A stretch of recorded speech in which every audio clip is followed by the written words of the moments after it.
Today I would like to show you how you can transfer files from Realme 10 Pro Plus to an Android device. First of all, open Play Store on both and click on the search bars. Then type in Send Anywhere. Install this free app from this developer and when it's ready, open it.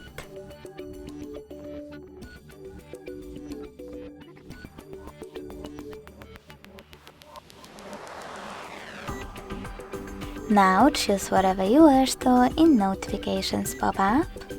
Tap on I accept, confirm, continue, and allow.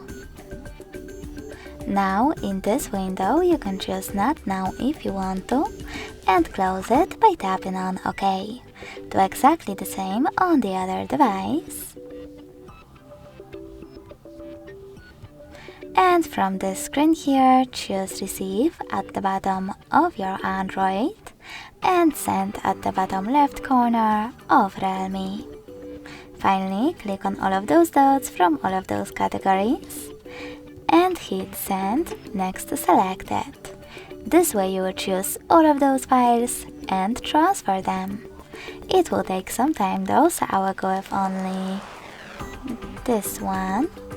Choose Send and click on Got It. Now on an Android, pick one of those options, click on Close this window and select the best connection way. You can scan this QR code by tapping on the scanning icon next to Input key, choosing while using or only this time, and pointing this device's camera at the code. But you can always go back, input this key over here instead, and tap on Receive. Either way, after a couple of seconds, as you can see, transfer was completed. Thanks so much for watching. If you enjoyed this video, leave a like, comment and subscribe. Bye!